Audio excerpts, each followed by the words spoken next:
Gilgamesh. Dewa perang di alam semesta ini sangat marah. Api dewa yang turun dari 9 hari dan menghancurkan segalanya. Beritahu dunia apa getaran Olympus. Dewa perang marah, dan dunia runtuh. Cahaya ilahi yang Ares ubah bahkan merobek kehampaan. Terbang turun dari Olympus. Tekanan mengerikan membuat Qin Yichen seperti musuh besar. Salah satu dari 12 dewa Olympus di alam semesta ini. Kekuatannya pasti tidak kalah dengan Raja Dewa. Jika Ares datang, konsekuensinya bisa dibayangkan. Bukan hanya Ares, tetapi Nezio yang tetap berada di alam dewa berteriak cemas. Sialan. Gilgamesh, apakah kamu berani melawan kehendak Tuhan? Tanda seru. Kasa. Arthur, apa yang kamu lakukan idiot? Tanda seru. Nezio berteriak marah dan memerintahkan Kasa. Tetapi sebenarnya dia sendiri tidak berani memprovokasi Gilgamesh, yang telah menipu tubuhnya. Tiran itu, benar-benar berani membunuh para dewa.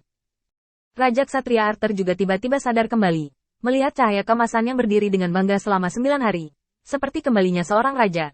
Mereka tidak memiliki kekaguman sedikit pun dan menyerah kepada Gilgamesh. Beberapa hanya panik.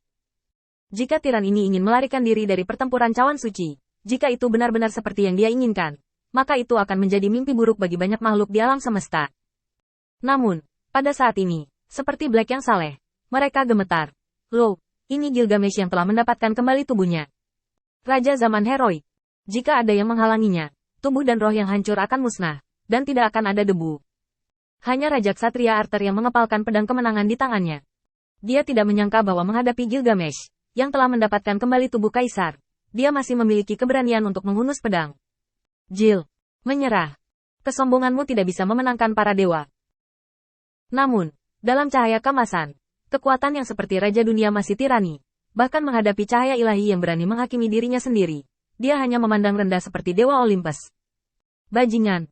Hanya dalam 3 kata, wajah Black sangat pucat, dan tiran zaman heroik telah kembali. Kekejaman yang membenci segalanya terbangun lagi. Dan Qin Yichen juga ketakutan saat ini. Dia tidak menyangka bahwa Gilgamesh ingin memberontak. Yah, tepatnya, Gilgamesh hanya ingin menyingkirkan kendali para dewa. Tetapi sejauh yang disebut ketertiban alam semesta ini adalah pemberontakan. Selain itu, dia menipu tubuhnya dari Ares dan ingin melarikan diri di bawah hidung Ares. Qin Yichen harus mengatakan bahwa ide ini benar-benar gila. Gilgamesh memang pantas menjadi orang gila, yang berani mencobanya. Loh, ini taruhan takdir. Tapi sekarang dia seperti belalang di atas tali dengan Gilgamesh. Begitu Ares turun, itu tidak hanya akan menghancurkan yang pertama sampai mati, tetapi juga membuatnya sesat yang tidak tahu bagaimana mempertahankannya. Berubah menjadi abu dalam kemarahannya. Qin Yichen menggertakkan giginya. Kekuatan Ares hampir membuat tubuhnya bergetar, yang sama sekali tidak kurang dari murka Raja Dewa. Ini adalah kengerian seorang Raja Dewa yang datang untuk menyelesaikan akunnya sendiri setelah ditipu. Terlalu cepat. Paling-paling, Ares bisa menarik napas beberapa kali. Bisakah kita kabur? Tanda seru. Qin Yichen melihat sekeliling, dan jelas bahwa pola dao misterius di dahi Gilgamesh adalah segel untuk mencegahnya melarikan diri. Pada saat ini, yang terakhir masih membunuh segel dengan gelombang cahaya kemasan dan kekuatan bergelombang. Segel itu menghilang dengan sangat cepat, tapi itu jelas tidak secepat Ares turun. Mongrel, jika kamu ingin selamat, biarkan raja ini melihat nilaimu. Gilgamesh menggertakkan giginya dan meraung. Qin Yichen juga mengabaikan mulut lawan yang sangat buruk saat ini, dan juga melonjak dengan kekuatan gaib untungnya. Raja Ksatria jelas ragu-ragu meskipun dia mengangkat pedangnya tinggi-tinggi. Waktu dan ruang harus dihancurkan untuk menemukan kesempatan untuk melarikan diri. Semua perubahan datang begitu cepat sehingga Qin Yichen tidak menyangka bahwa dia tidak mau setia kepada Olympus. Jadi dia dianggap sebagai konsekuensinya. Bidat, dan malah membantu Gilgamesh. Mengambil kesempatan untuk menipu kembali ke tubuh. Mereka harus maju dan mundur bersama dan melarikan diri dari hantu ini bersama-sama. Tempat. Apa? Tanpa tindakan Qin Yichen, oman Gilgamesh telah menghancurkan ruang dan waktu. Dan kekuatan yang terakhir menjadi semakin menakutkan. Seperti seorang raja yang telah diam selama bertahun-tahun. Sekali lagi melangkah ke singgasana yang kesepian. Dunia pertempuran cawan suci hancur, dan cahaya kemasan menghancurkan segalanya menjadi debu. Raja yang terbangun tidak akan menyerah pada para dewa. Namun, yang membuat Qin Yichen takut adalah Ares sudah tiba. Setidaknya, kekuatan dewa perang ini telah berubah menjadi bayangan yang menakutkan, dan bayangan itu bahkan dipadatkan oleh bintang yang tak terhitung jumlahnya. Awan yang awalnya pecah telah berubah menjadi wajah bayangan, seperti King Kong yang marah, menghancurkan segalanya.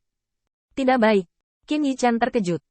Kekuatan ini mungkin tidak cukup untuk membunuh mereka, tetapi itu cukup untuk menghentikan mereka, cukup untuk mendukung Dewa Ares dan kekuatan yang bercampur dengan kemarahan sepenuhnya.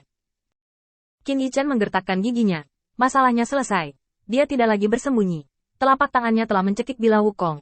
Tetapi pada saat ini, siapapun yang berpikir, mendengar raungan yang ganas dan ganas, yang membuatnya gemetar selama 9 hari. Aris, kamu bajingan. Mengenai raja ini sebagai hewan sirkus, bermain di sini untuk menyenangkanmu. Berpikir bahwa raja ini akan seperti babi dan anjing. Apakah kamu akan dijinakkan olehmu? Tanda seru. Ledakan. Cahaya kemasan meledak ke langit. Segel di dahi Gilgamesh telah menghilang. Dan Raja Tirani mungkin melonjak melintasi langit dan bumi, mengabaikan para dewa. Pada saat itu, Qin Yichen tidak bisa tidak terkejut. Aura semacam ini membuatnya sedikit tercengang. Raja yang arogan tetapi teguh, dengan tubuh fana, berani menghukum para dewa dan iblis. Harus dikatakan bahwa Gilgamesh benar-benar pria yang kuat, roh heroik yang tertidur dalam pertempuran cawan suci. Hanya dia yang berani mengangkat kepalanya dan menyebut para dewa tinggi sebagai bajingan. Ares akan datang. Pada saat itu, dewa perang di atas 9 langit tampaknya terkoyak dan bertabrakan dengan Raja Dunia yang perkasa. Itu seperti dewa dan raja, yang ingin membedakan keabadian siapa yang dapat mengalahkannya.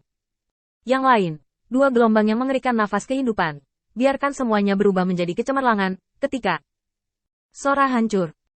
Dan di langit yang bersinar, cahaya kemasan Gilgamesh bersinar secara ekstrim, dan tingkat yang menyilaukan membuat Qin Yichen merasa menyilaukan dan sulit untuk melihatnya secara langsung. Bunuh Tuhan. Hanya 2 kata, tapi seperti raungan seorang raja, Qin Yichen gemetar. Bunuh Tuhan. Itu adalah raungan Gilgamesh yang menyambut 9 hari dengan kepala tegak, dan itulah sambutan yang membuat dunia bergetar ketika Raja Zaman Heroik bangun. Hanya dengan 2 kata, Qin Yichen ketakutan. Betapa kekuatan tirani. Dia benar-benar mengikuti hukum seperti yang dia katakan, dan dimanapun dia meraung, bahkan jika dia adalah dewa, dia akan dibunuh. Yang lebih menakutkan adalah bahwa Gilgamesh tidak menggertak. Ketika dia meraung, cahaya kemasan yang menutupi tubuhnya berubah menjadi pusaran air. Di pusaran air, tombak pertempuran dipegang di tangannya. Bunuh pistolnya.